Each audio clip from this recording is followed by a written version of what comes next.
Une nouvelle séance du conseil municipal. Bonsoir à toutes et à tous. Je salue également nos concitoyens qui nous suivent à distance sur les réseaux. À nouveau ce soir, c'est une séance à huis clos en présence des services de la municipalité et de la presse en raison des contraintes de la crise sanitaire. L'ensemble des conseillers municipaux est présent ce soir, donc la séance peut se tenir, excepté M. Jean Pétraud qui donne pouvoir à M. Jean-Claude Blanes et également Marine Bru, qui doit encore être en séance de conseil de classe et qui nous rejoint dans quelques minutes. Il nous faut désigner un secrétaire de séance. Ce sera ce soir Monsieur Jacques Maillefer. Merci. Avant de dérouler l'ordre du jour, je tenais à vous présenter le nouveau directeur général des services de la ville de Saint-Paul-et-Dax, qui est Monsieur Philippe Jacquemoire, ici présent. Je précise que Philippe Jacquemoire réside à Saint-Paul et n'a pas de voiture de fonction. Et nous lui souhaitons pleine réussite dans l'exercice de ses fonctions. Et nous lui souhaitons bien évidemment la bienvenue ici dans notre collectivité.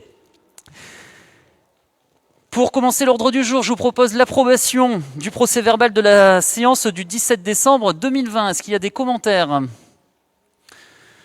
Non. Je mets donc le PV aux voix. Qui est pour ? Qui est contre ? Pas d'abstention, adopté à l'unanimité. Je vous remercie. Nous allons débuter la séance tout d'abord avec une première information qui concerne la crise de Covid-19, pour informer l'ensemble de nos concitoyens de la situation relative à la crise Covid-19 dans notre ville. Nous continuons à appliquer bien évidemment les décrets et réglementations au fur et à mesure de leur évolution. Le changement majeur depuis décembre est la mise en application du couvre-feu dès 18h, qui a un impact significatif sur nos vies au quotidien. Nous sommes désormais dans l'attente des prochaines annonces de Monsieur le Président de la République et de son gouvernement. Je vais ici détailler quelques points spécifiques suite aux remontées quotidiennes de nos concitoyens. À commencer par les écoles et les enfants. La municipalité a d'ores et déjà distribué des milliers de masques dans les 4 groupes scolaires de la ville. Il en reste à disposition pour ceux qui en exprimeraient le besoin. Concernant les salles municipales, elles restent actuellement fermées jusqu'à nouvel ordre. Il en est de même concernant les gymnases et la piscine municipale. Je rappelle que seuls les vestiaires des gymnases sont ouverts pour la pratique scolaire en extérieur. Par ailleurs, seul le sport individuel en extérieur reste autorisé, exception faite pour les publics particuliers. Concernant les EHPAD, nous avons ce soir 2 situations complètement différentes dans nos 2 établissements. L'Oustau fait l'objet depuis quelques jours de cas de Covid positifs. Dès les premiers cas, des mesures strictes ont été prises pour isoler les résidents et une zone spéciale Covid a été créée. Depuis le début de cette épidémie dans l'établissement, 23 résidents ont été testés positifs ainsi que 14 agents. La situation actuelle est la suivante. Ce jour, 5 résidents sont sortis de la zone Covid après une mise en quatorzaine. Une résidente est rentrée dans sa famille après 2 tests PCR négatifs et la mise en place d'un protocole de suivi particulier. Une résidente est décédée. Nous avons ce soir une pensée particulière pour sa famille et pour ses proches. Un résident est hospitalisé pour détresse respiratoire et 3 résidents sont placés sous oxygène. Nous appliquons scrupuleusement les recommandations et les protocoles de l'ARS. Une organisation particulière a été mise en place pour les agents de soins et les IDE. Un dépistage est organisé tous les mardis de toutes les personnes en négatif jusqu'à l'obtention d'un dépistage entièrement négatif dans l'établissement. Des visioconférences et des sorties dans les jardins de l'EHPAD sont organisées pour les résidents et les visites des familles sont limitées aux situations exceptionnelles et soumises à un protocole strict. La campagne de vaccination est de ce fait repoussée et une date sera arrêtée en fonction de l'évolution sanitaire de l'établissement. Concernant l'EHPAD Marie-Patika, la situation est vraiment tout autre. Il n'y a pas de suspicion en cours, ni pour les résidents, ni pour les agents. La campagne de vaccination est en cours, avec 24 personnes vaccinées mardi et une deuxième séance a eu lieu ce jour. La campagne pour la seconde dose devrait être réalisée la semaine du 15 février. Des sensibilisations régulières, des nouvelles recommandations de l'ARS sont faites aux résidents et des dépistages par test antigénique et PCR sont réalisés autant de fois que nécessaire auprès des résidents et des agents. Nous tenons à souligner l'engagement des agents face à ce contexte exceptionnel et ô combien anxiogène où la peur du virus est omniprésente. Des agents qui font preuve d'un grand professionnalisme, se montrent volontaires, n'hésitent pas à revenir sur leur temps de repos et font preuve d'une agilité organisationnelle remarquable au quotidien. Nous les en remercions tous. Un mot sur la campagne de vaccination, car vous êtes nombreux à nous appeler à ce sujet. Je rappelle que la campagne est organisée par les services de l'État. Notre municipalité a proposé de mettre à disposition une salle publique équipée de réfrigérateurs et d'une chambre froide, de sorte à pouvoir accueillir un dispositif de vaccination de masse. Nous sommes désormais dans l'attente d'un retour des services de l'État. J'en profite également pour annoncer que l'intervention citoyenne sera remise en place dès la prochaine séance du conseil municipal. Dès lors que la question sera adressée en conformité avec le règlement intérieur, nous enverrons une convocation administrative à la personne concernée, motif dérogatoire prévu dans le cadre des attestations, de sorte qu'elle puisse s'exprimer devant la représentation municipale. Enfin, je rappelle qu'à aujourd'hui, la meilleure des protections collectives reste encore le respect des gestes barrières. Et nous appelons à nouveau chacune et chacun d'entre vous à la plus grande vigilance dans le respect de ces gestes pour se protéger soi-même, pour nous protéger tous. Voilà ce que nous pouvions dire de la situation sanitaire à ce soir.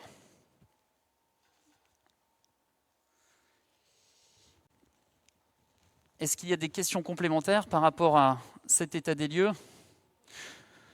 Je rappelle à destination des conseillers qui siègent autour de la table que vous disposez également de gel hydroalcoolique entre deux interventions pour vous désinfecter les mains avant de toucher les micros. Merci. Vous voulez intervenir, monsieur de Micromain ? Bien sûr.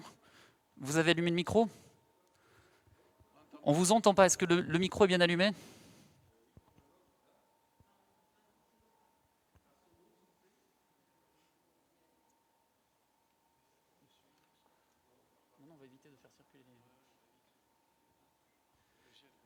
Est-ce que la lumière verte est bien allumée ? Alors, un technicien se rapproche. Ça y est, on vous entend. Désolé, je ne suis pas très manuel. Monsieur le maire, Madame la première adjointe en charge des ressources humaines, Mesdames et Messieurs les élus, les Saint-Paulois ont été informés par la presse locale et via le site de la ville de la fermeture exceptionnelle des services municipaux hier, mercredi 27 janvier, de 10h45 à 12h. Les raisons de cette fermeture en fin de matinée n'ont pas été précisées publiquement. Renseignement pris, vous avez souhaité réunir l'ensemble du personnel de la mairie à la salle Félix Arnaudin lors d'une cérémonie suivie d'une assemblée générale, et ce, en pleine crise sanitaire, comme vous venez de le préciser. Nous subissons une pandémie depuis 1 an.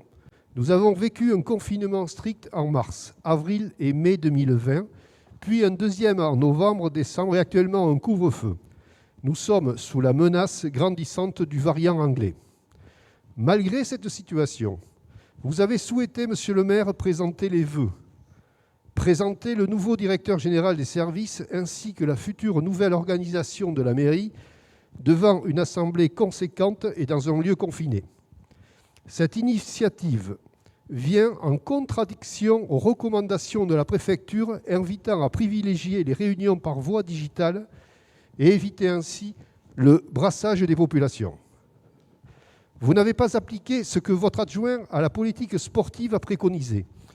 Pour rappel, l'Assemblée constitutive de l'Office municipal des sports, l'OMS, toujours conformément aux recommandations de la préfecture, a été reportée du 23 janvier au 27 février 2021.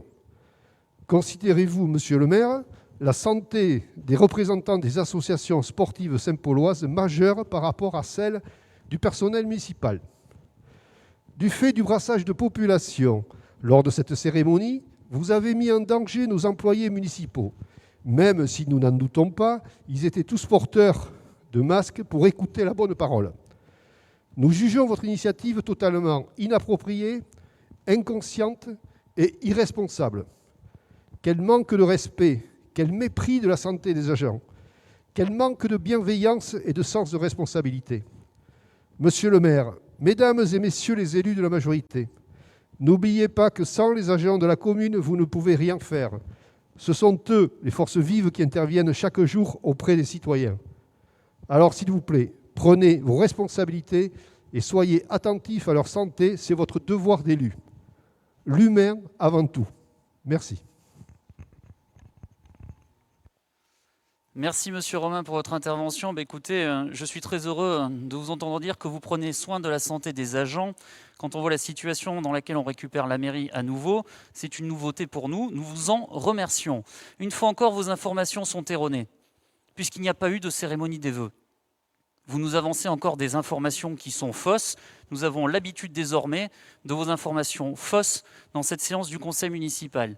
Il y a eu une assemblée générale du personnel qui a respecté scrupuleusement tous les protocoles et toutes les directives en vigueur. Et nous l'avons déroulé dans le même format que d'autres collectivités autour de nous l'ont fait sur le mois de janvier. Pardonnez-moi, monsieur le maire, quand vous dites qu'il n'y avait pas de cérémonie des vœux, vous avez bien, et je demande à la caméra de bien regarder ce flyer, vous avez bien invité l'ensemble du personnel. Je lis. Monsieur Julien Bazus, maire de Saint-Paul-et-Dax et les élus du conseil municipal vous souhaitent une bonne année 2021, c'est au moins des choses, et vous invite à participer à la cérémonie des vœux ainsi qu'à l'assemblée générale du personnel le mercredi 27 janvier de 11h à 12h30 à Félix Arnaudin. Un repas à panier sera servi. Alors ne dites pas qu'il n'y a pas eu de cérémonie des vœux, ou alors c'est un faux flyer, une fausse invitation. J'arrêterai là, monsieur, vous prenez vos responsabilités, je ne veux pas polémiquer au-delà. Oui, mais vous nous produisez un anachronisme, puisque, une fois encore, par rapport au mois de décembre, nous avions également planifié une cérémonie des vœux pour la municipalité, suite aux échanges que nous avons eus à ce moment-là avec la préfecture, la sous-préfecture, pardon. Nous avons annulé la cérémonie des vœux et nous avons annulé également la cérémonie des vœux au personnel pour une assemblée générale. Voilà la réalité des faits, monsieur Romain. Monsieur Bruno Dubroquin. Bonsoir à toutes et à tous. Juste une petite question, c'est pour revenir sur le centre de vaccination. Donc, à ce jour, vous n'avez pas eu de réponse de l'ARS. Non, alors, nous avons une double sollicitation en fait. Nous avons sollicité l'association des maires des Landes qui demandait si des collectivités souhaitaient mettre à disposition justement des établissements pour pouvoir participer à la campagne de vaccination. Et nous avons sollicité également l'ARS, c'était hier ou aujourd'hui, concernant la mise à disposition de cette salle en complément de la demande qu'on avait déjà formulée via l'AML. D'accord. Il est vrai quand même, les arguments à mettre en avant, avec plus de 2000 personnes de plus de 75 ans rien que sur notre commune. Et je pense que l'agglo Dax Nord peut être concerné. C'est vrai que ce serait utile d'avoir un centre sur Saint-Paul. Oui, alors nous partageons complètement votre analyse. Et, parce qu'effectivement, j'ai eu une sollicitation par écrit aujourd'hui, mais on a eu des contacts oraux également avec différents services, et c'est exactement les éléments que l'on a avancés. Au vu de la population et de la répartition des centres sur l'ensemble du territoire, qui questionnent nos concitoyens et qui nous sollicitent beaucoup en ce sens. Voilà, nous faisons le maximum dans ce qu'il est permis de faire pour nous. Et merci de vous soucier, Bruno Dubroquin, de la santé de nos concitoyens, dans un moment aussi important. Il a toujours été ainsi et ça continuera. Il doit y avoir un micro pour Chantal Comité. Martine. Oui.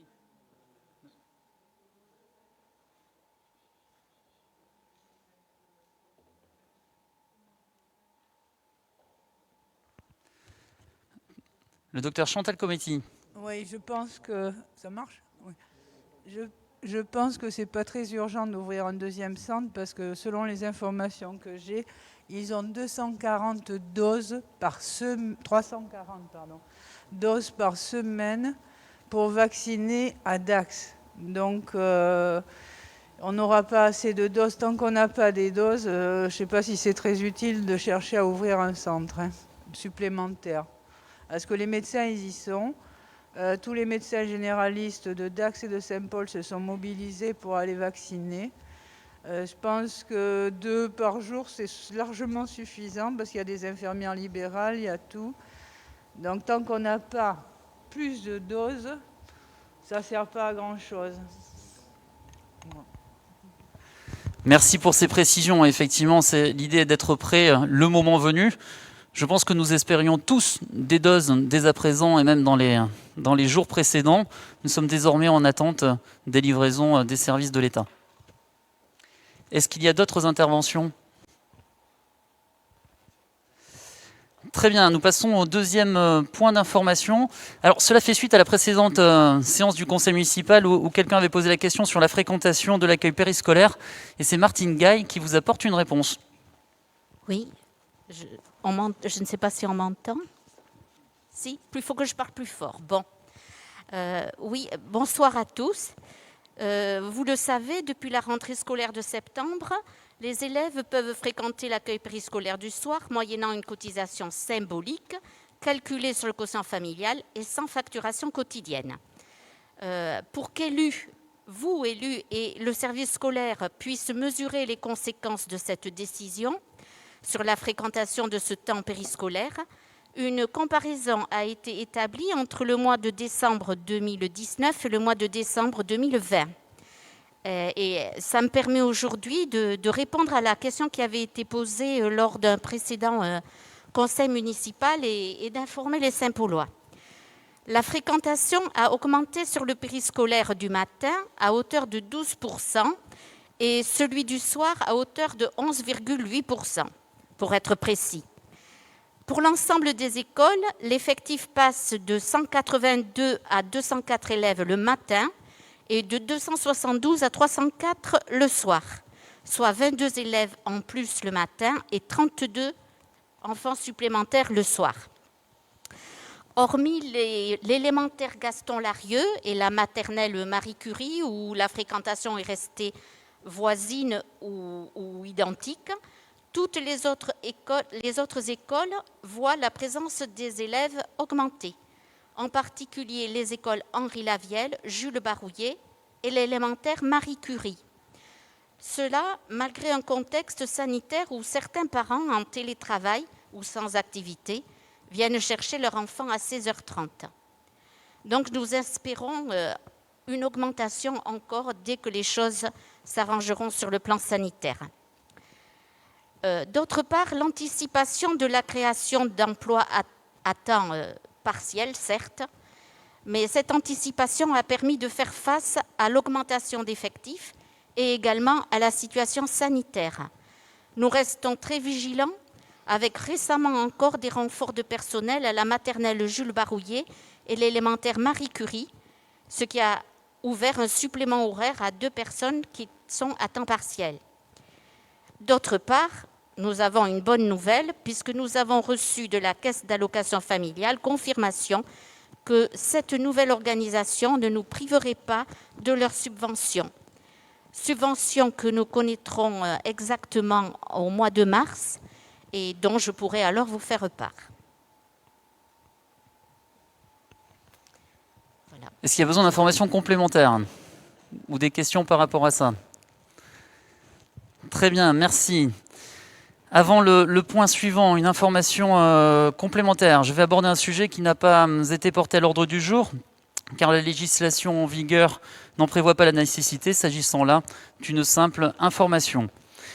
Il m'appartient de porter à votre connaissance une information requise par l'article 53 de la loi numéro 84-53 du 26 janvier 1984, portant dispositions statutaires relatives à la fonction publique territoriale. En effet, j'ai décidé, comme l'autorise la loi précitée, d'engager la mise en application des dispositions afférentes à la décharge de fonction de Madame la directrice générale adjointe des services de la mairie de Saint-Paul-et-Dax. Je rappelle, afin de lever toute ambiguïté, qu'il s'agit là d'une simple information qui ne nécessite pas de délibérer ou d'engager un débat. Voici donc accomplie l'information de l'Assemblée, qui est une formalité préalable et substantielle dans la conduite de la procédure de décharge de fonction qui va s'en suivre et qui doit avoir lieu 2 mois au moins avant la mise en œuvre de la décision telle qu'en dispose l'article 53 de la loi précitée. Bruno Dubroca, vous avez du gel à dispo. Donc là, alors tout d'abord, quand même, je voudrais souhaiter la bienvenue au nouveau DGS. Et par contre, donc après l'ancien DGS, vous déchargez de ses fonctions la DG adjointe. Et franchement, j'espère que ça va s'arrêter là, parce qu'avec toutes les personnes compétentes qu'il y a en mairie, ce serait dommage quand même de se priver de telles personnes pour en revenir à la DGA. Je voudrais quand même souligner tout son travail, la qualité de son travail, son professionnalisme et aussi la connaissance de tout ce qui est pour les collectivités territoriales, toute la réglementation qui concerne les collectivités territoriales, et qualités qui sont inestimables pour la réalisation de tous les projets. Or, je pense que les services ont pu se rendre compte de ces qualités et toujours au service des Saint-Paulois et depuis de nombreuses années. Et je pense que depuis le début de votre mandat, vous avez pu vous aussi, je pense, et vos collaborateurs, vous apercevoir qu'elle avait de très grandes qualités. Et pour terminer, je dirais juste que j'espère qu'on pourra continuer à exercer et pour apporter tout son professionnalisme encore et sa connaissance de toute cette réglementation et aider la collectivité ou autre, j'en sais rien, à se développer. Écoutez, pour respecter la loi, je m'en tiendrai à l'information que j'ai donnée. Le point suivant, délibération numéro 1, qui appelle une motion de soutien pour le maintien d'une direction autonome du centre hospitalier de Dax, qui est d'actualité, et c'est Madame Annette Bassahuker qui nous la présente.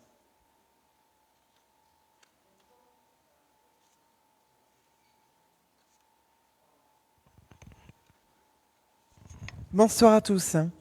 Donc, je vais vous lire la mention numéro 2021-011. Motion de soutien pour le maintien d'une direction autonome du centre hospitalier de Dax. Par courrier du 15 décembre 2020, le syndicat CGT du centre hospitalier CH de Dax nous a fait part, ainsi qu'aux autres communes du Grand Dax, de sa très grande inquiétude quant à l'évolution des fonctions de son directeur. En effet, et pour bien comprendre le contexte juridique dans lequel cette motion s'inscrit, la loi numéro 2016-41 du 26 janvier 2016 de modernisation de notre système de santé a créé de manière obligatoire des groupements hospitaliers territoriaux, GHT. Pour les Landes, le GHT regroupe le centre hospitalier de Dax, celui de Mont-de-Marsan et l'hôpital de Saint-Sevé, qui disposent aujourd'hui chacun d'une direction autonome. Or, la mise en place des GHT s'est accompagnée de plusieurs dispositions permettant notamment de fusionner les directions des établissements. Avec le départ, au plus tard en février 2021, du directeur du CH de Dax, l'Agence régionale de santé envisage de confier la direction de ce centre et de celui de Mont-de-Marsan à une seule et unique personne. Dans le contexte sanitaire actuel, et compte tenu des conséquences observées des politiques précédentes, dites de maîtrise générale des moyens, la crainte du personnel nous apparaît légitime. Nous considérons qu'il s'agit là d'une optimisation des ressources préjudiciable au maintien du service et qui préfigure à terme la fusion des deux établissements. Nous nous associons donc à leur demande pour conserver une direction autonome pour le centre hospitalier de Dax, permettant de répondre aux besoins réels de la population. Il est donc demandé aux membres du conseil municipal de voter en faveur de la motion présentée. Je continue la lecture. Est-ce qu'il y a des questions, des remarques par rapport à cette Y a-t-il motion? des questions? Bruno Dubroca. Le micro est capricieux. Effectivement, nous soutiendrons cette motion, évidemment. Par contre, a-t-elle encore lieu d'être, vu ce qui s'est passé hier ou avant-hier, donc les résultats de l'ARS qui a maintenu le poste de... Nous la soutenons, évidemment, il n'y a pas de souci. Elle était prévue au Conseil, il n'y a pas de souci. Oui, effectivement, l'actualité nous a rattrapés entre l'envoi de la convocation et puis la séance du conseil municipal ce soir. Enfin, du moins, de ce qu'on a pu lire aussi dans la presse, c'est qu'il y a une période transitoire jusqu'au mois de juin. Il nous apparaissait quand même important de rappeler cette volonté forte de la représentation municipale dans le soutien à son hôpital du territoire. D'autres interventions? Je précise que Madame Marine Bru nous a rejoint lors de la lecture des informations, et donc elle prendra part au vote également. Je vais donc la motion aux voix, qui est pour, qui est contre, pas d'abstention, adoptée à l'unanimité. Je vous remercie. Le point numéro 2, nous allons parler des sapeurs-pompiers et d'une convention qui nous lie au SDIS. Donc je rappelle qu'il y a une histoire très forte quand même de pompiers volontaires ici à Saint-Paul-et-Dax, y compris parmi les personnels municipaux. En contrepartie de cet engagement, nous avons droit à une décote par rapport à l'argent que nous donnons chaque année au SDIS, une décote de contribution par an et par agent qui travaille à temps complet dans les services municipaux de la ville et qui donne du temps, bien évidemment, pour les différentes interventions. Alors, pour notre commune, concrètement, cette décote pour 2021 pour un agent s'élève à 698,29 €. Elle viendra donc en déduction de cette contribution annuelle qui est pour nous de 471 000 €, 471 236,72 € pour être tout à fait précis. En contrepartie, notre commune s'engage à libérer un sapeur-pompier volontaire sur son temps de service dans le cadre des missions d'intervention opérationnelle d'incendie et de secours conduites pour le compte du SDIS. Nous ne pouvons qu'encourager ces initiatives d'échange et de coopération entre nos services municipaux et ceux des pompiers. Et j'en profite pour lancer un appel ce soir à nos concitoyens qui nous regardent. Si vous souhaitez vous engager comme sapeur-pompier volontaire pour notre ville, n'hésitez pas à vous rapprocher du centre de secours de Saint-Paul. Il est donc proposé au conseil municipal d'autoriser monsieur le maire à conclure une convention avec le SDIS permettant la mise en place d'une disponibilité opérationnelle de sapeurs-pompiers volontaires communaux. Et donc la délibération précise qu'il est conclu avec le SDIS des Landes une convention de disponibilité opérationnelle des sapeurs-pompiers volontaires et que je suis autorisé à signer la convention à intervenir au titre de l'année 2021. Est-ce que cela appelle des observations? Non, je mets donc la délibération aux voix. Qui est pour? Qui est contre? Pas d'abstention, adopté à l'unanimité. Je vous remercie et merci pour nos sapeurs-pompiers. Nous allons parler du personnel communal avec les deux prochaines délibérations. Et le point 3 concerne la création d'un poste d'adjoint technique pour le service scolaire et périscolaire dans le cadre du dispositif PEC. C'est Madame Sylvie Péducas qui nous la présente. Voici le micro.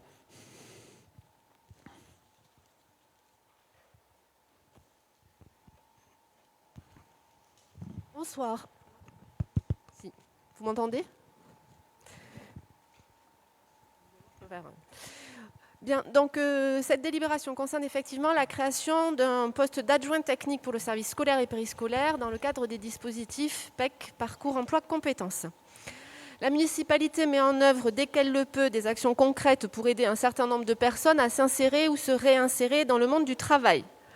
Parmi les outils mis à disposition existe notamment le parcours emploi compétences qui s'adresse principalement aux personnes sans emploi, rencontrant des difficultés sociales et professionnelles particulières d'accès à l'emploi. Ce contrat fait partie de la catégorie des contrats aidés dont les collectivités territoriales peuvent se saisir. C'est donc dans ce cadre qu'il est proposé de créer un emploi d'adjoint technique à compter du 22 février 2021 pour exercer les missions suivantes: assurer le service des repas, le nettoyage et l'entretien des locaux et du matériel de l'école selon le plan HACCP. Il est proposé au conseil municipal de créer un poste d'adjoint technique au sein du service scolaire et périscolaire d'une durée de 20 heures hebdomadaires à compter du 22 février 2021 et d'autoriser Monsieur le maire à signer la convention et le contrat de travail à durée déterminée pour une durée d'1 an, étant précisé que ce contrat pourra être renouvelé dans la limite de 24 mois sous réserve du renouvellement préalable de la convention passée entre l'employeur et le prescripteur. Je vous propose donc de suivre la délibération suivante, à savoir créer un poste d'adjoint technique à compter du 22 février 2021 dans le cadre du dispositif PEC. Constater que le contrat d'accompagnement dans l'emploi établi à cet effet sera d'une durée initiale d'1 an, renouvelable expressément dans la limite de 24 mois après renouvellement de la convention. Entendre que la durée de travail est fixée à 20 heures par semaine, que la rémunération sera fixée sur la base minimale du SMIC horaire multiplié par le nombre d'heures de travail, que Monsieur le maire est autorisé à mettre en œuvre l'ensemble des démarches nécessaires avec le prescripteur pour ce recrutement, et enfin vous rappeler que la collectivité bénéficiera des aides mensuelles de l'État dans les conditions arrêtées dans le cadre de cette convention, ainsi que de l'exonération des cotisations patronales dans les limites fixées par la loi. Notre collectivité bénéficiera d'une aide mensuelle de l'État dans les conditions arrêtées dans le cadre de la Convention, je l'ai dit déjà 2 fois, donc de Pôle emploi. Et nous terminer peut-être par vous informer sur le fait que nous avons déjà d'autres agents dans la collectivité sur ce type d'emploi et que ici, un emploi précédent était arrivé à son terme de renouvellement et qu'il est donc recréé sous cette forme-là pour permettre l'accès à l'emploi de personnes rencontrant des difficultés. Est-ce que vous avez des questions? Non, je mets donc la délibération aux voix. Qui est pour? Qui est contre? Pas d'abstention, adopté à l'unanimité. Merci. Le point suivant appelle une modification du tableau des effectifs et c'est toujours Madame Sylvie Péducas qui nous la présente.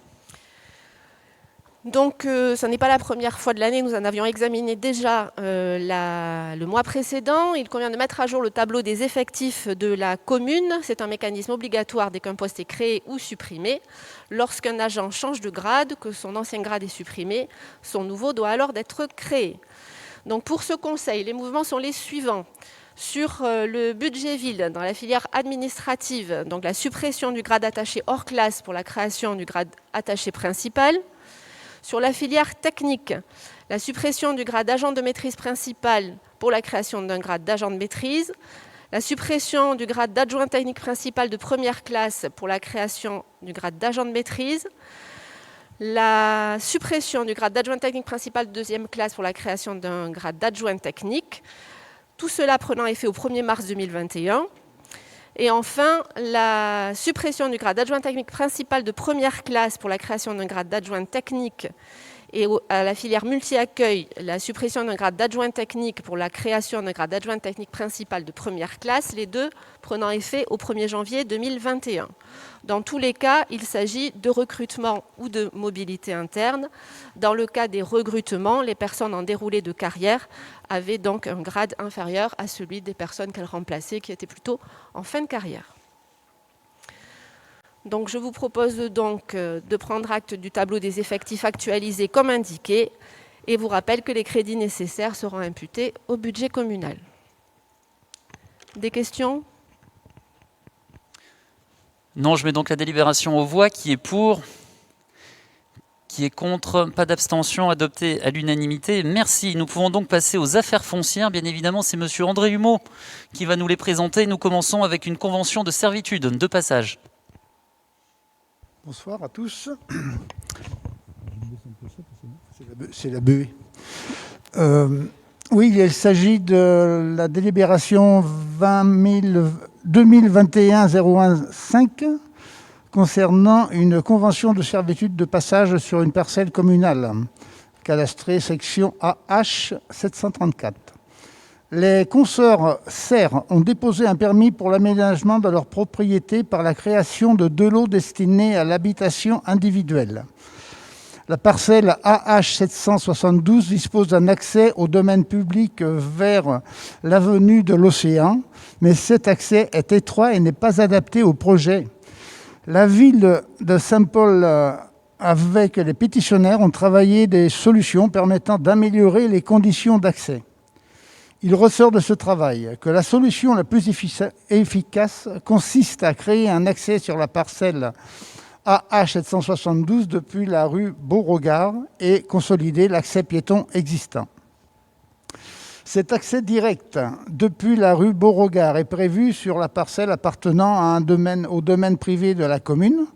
Par conséquent, il est nécessaire de formaliser l'implantation et les modalités d'accès en établissant une convention de servitude de passage, acte rédigé et officialisé par un notaire. Les frais d'établissement du dit acte seront pris en charge par les consorts serfs. Il est donc proposé au conseil municipal d'autoriser Monsieur le maire à signer l'acte notarié avec les consorts serfs pour la parcelle cadastrée AH734. Y a-t-il des questions ? Pas d'intervention, je mets donc la délibération aux voix. Qui est pour ? Qui est contre ? Pas d'abstention, adopté à l'unanimité, merci. Et le point suivant concerne la vente de parcelles communales. Voilà, monsieur. Alors c'est la délibération 2021-01-06. Monsieur Acheritegui souhaite faire l'acquisition d'un terrain, une emprise foncière située à l'arrière du mur anti-bruit bordant sa propriété. La cession du terrain représente une emprise de 201 m² constituée de la parcelle cadastrée BN 701, c'est le lot A, et la parcelle cadastrée BN 917, le lot B, que vous avez page 4. Le lot C figuré sur le plan en annexe représente un empiètement de la propriété de M. Acheritegui sur la propriété privée communale, en application d'un plan de bornage de 1952. Ce dernier plan n'a pas été pris en considération par les services du cadastre à tort et fera l'objet d'une régularisation cadastrale à l'occasion de la vente.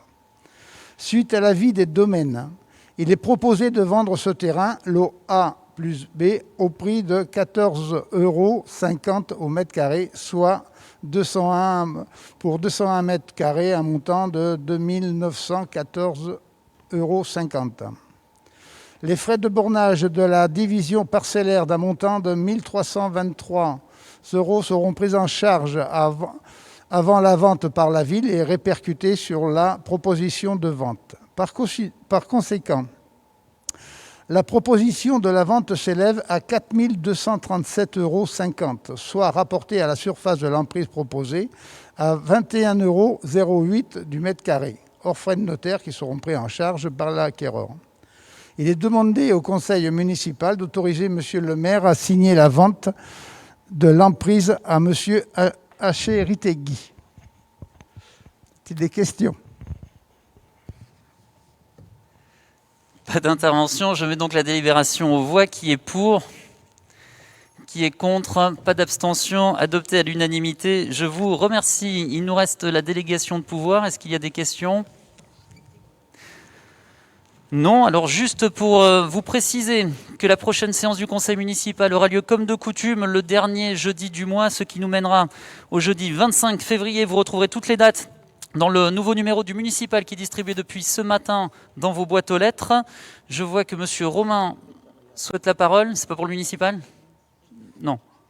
Juste avant que vous clôturiez le conseil municipal, au nom du groupe, je souhaiterais faire une petite remarque, enfin une remarque d'ordre général concernant les comptes rendus municipaux publiés et repris dans la presse. Je ne parle pas des comptes rendus municipaux repris sur le site.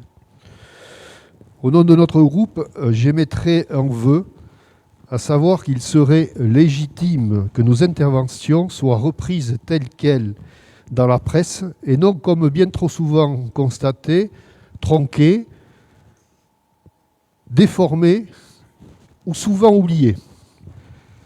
La liberté d'expression est un principe fondamental et la presse doit bien accepter l'esprit de contradiction développé lors de cette assemblée délibérante. Voilà, c'est un message pour nos amis de la presse. Écoutez, on vous laissera échanger en direct avec les différents journalistes. D'autres interventions?